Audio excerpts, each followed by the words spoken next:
Hey guys, Mr. Siciani again.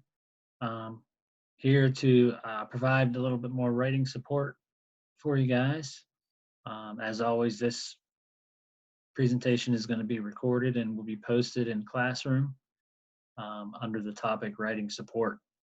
That way, you guys can go back and kind of watch, rewatch, um, take your time while getting through it.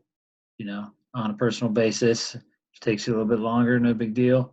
If you can get through it pretty quickly and you understand the information, no need to rewatch it, but it's always going to be there for you guys for future reference. So last week we talked about a rule, and we're going to kind of move forward with a different rule. The rule that we talked about last week, we gave you an opportunity to kind of write a little bit and practice it. The rule of a pebble. So you guys had an opportunity to practice that. And just so you guys can go back, the rule of write about a pebble.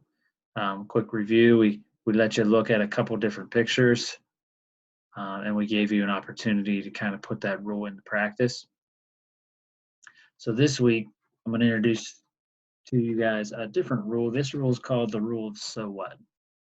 Okay, might not make too much sense to you right now, but by the end of the presentation, I think you guys will have a better understanding of what it is. Okay, so the rule of so what. We're going to start the presentation off today with a quote from Robert Frost, and I'll explain to you why we use this one here in a second. Robert Frost stated that no tears in the writer, no tears in the reader.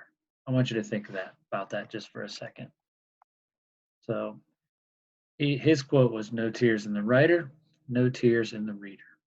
And think about why Robert Frost may have said that. I'll give you a second to think about it. No tears in the writer, no tears in the reader.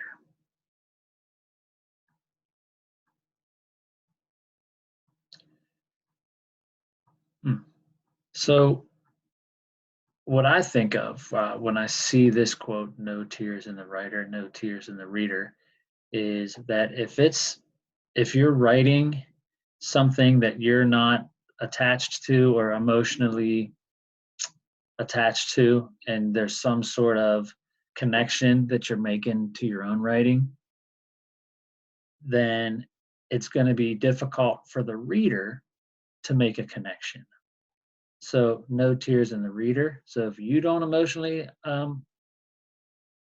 connect with it, then no tears in the reader. Then the reader is going to have a tough time connecting to it as well.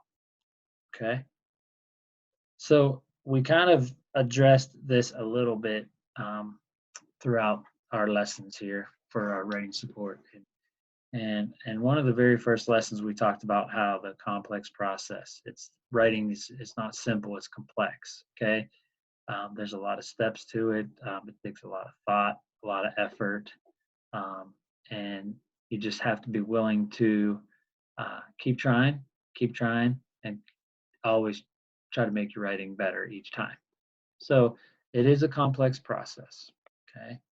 Um, so when you approach writing, you want to think about it being an experience. So like you have to make some kind of emotional connection to your writing in order for it to allow the reader to make that emotional connection. So it's not enough to just kind of be writing just to experience the process. It must matter. If it doesn't matter to you, it's going to be hard to make it matter to somebody else that's trying to read it and make a connection to it. When you're writing, usually the best writing helps you learn something more about yourself. So again, it kind of goes back to making that connection with your writing. And the more honest you can be and the more like authentic or real that you can be, the more engaged you're going to be as the writer and the more engaged the reader is going to be as well. So let's talk a little bit about the rule of so what. So you want to kind of keep this in mind as you're writing, the rule of so what. So good writing in every genre answers this rule, the rule of so what. Answers, the question of so what. Still not quite getting there yet, but it answers, does the writing have a purpose, point, or reason? Okay, so what? Is there a purpose for it? Is there a point? Is there a reason for the writing? So a good writer looks for and tries to find meaning when they're writing. They try to find a significance, and they try to find implications in the subject that he or she has chosen. So the more, it kind of goes back to the very beginning, the more you can connect to it as a writer, the easier it's going to be for the reader to connect to it as well. Okay? So the rule of so what? What's the purpose, the point, or the reason? Okay? So as you write, I want you to think about a few things. Try to relate the events and conversations in your writing. Try to highlight what the experience means to you and how it's important to your life. It's going to make it easier for somebody to connect to your writing if you do those things. The so what, make that like the center of your story. And what do I mean by that? So in shorthand, so the so what is a shorthand phrase that helps you kind of remember to make sure you include literary techniques, like make sure your writing has a theme, a purpose. There's some guiding principles, there's a central idea, and there's motivation to it. The reason why, again, it goes all the way back to the beginning where we talked about if you can make sure that you have those things, you make sure there's a theme, purpose, principles, central ideas, and motivation. That so what is going to connect easier to the person that's trying to read it. So back to the rules, so what? Let's talk a little bit more about it. So sometimes the so what is subtle and implicit. So that means that you might have to think about it a little bit as a reader. And sometimes it's implied. That means that you have to make some inferences as you're reading. But oftentimes, as a writer, they're pretty explicit and they state the so what right there, kind of smacks you in the face. Okay. So sometimes it's subtle and implicit. You have to think about it and infer. Other times it comes right out and jumps off the page. But always, somebody that's reading the writing, a good reader, tries to find something to think about because the good writer found something to think about. Back to that connection. If you're writing with a purpose, it's easier for the reader to read with a purpose. If you found something that conjured up some thoughts from you and motivated you to write, the reader is going to have something to kind of think about as well. So keep this in mind as you write. Think about that rule of so what. It's a very, very good technique that you can use when you're working on first draft. It's also important that you take it into consideration when you're doing revision as well. So what? So you got your ideas down on the paper and you ask yourself, okay, so I wrote about this and I wrote about this and this occurred.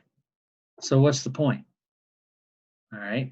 If you can't answer that question, so what? And you don't know, you can revise until you do know, or you can just simply save that piece of writing for another day. Sleep on it for a little bit, and maybe a better so what purpose will come to you. So, last thing I'll leave you with, guys, is when you're thinking about that rule of so what and you're applying it to your writing, be diligent.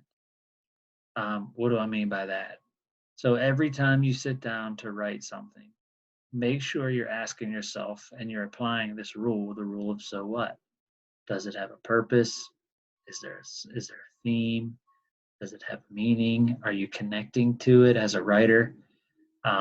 Because that is going to make your writing stand out, and it's going to help the reader make a better connection with your writing. Okay? So that's pretty much all. Well, let's see what else. The rule of so what. I thought that was the last. So just a quick little review. So Robert Frost wrote, no tears in the writer, no tears in the reader. Okay? We kind of talked about that throughout. If you're not connecting emotionally, it's going to be very hard for the reader to connect to your writing emotionally. Okay? If you don't find the deep meaning in your life or your characters' lives, the ones that you've created in your writing, then your readers aren't going to find that meaning in their own. So they're going to have a tough time reading your piece if you're having trouble connecting to it.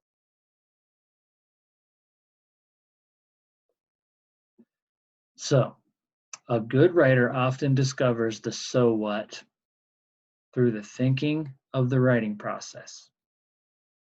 But even with hard thinking, some topics may not have a so what.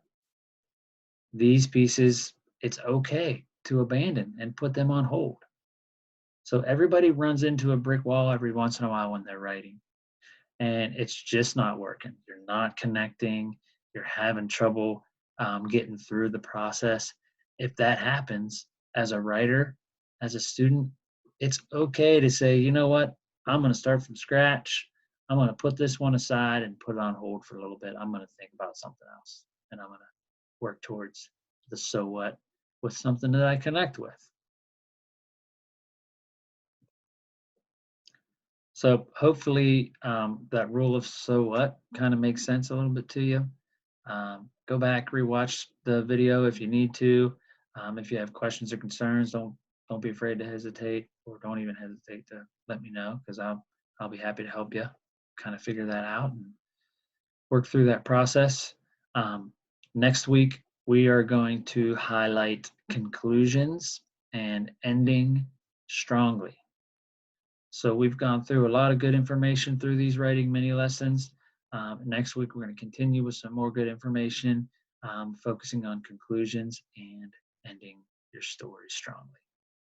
So once again, hopefully you guys are enjoying these little mini lessons and you're becoming stronger writers throughout the process. Miss seeing you guys in person, and we look forward to the day we can kind of hang out again. All right.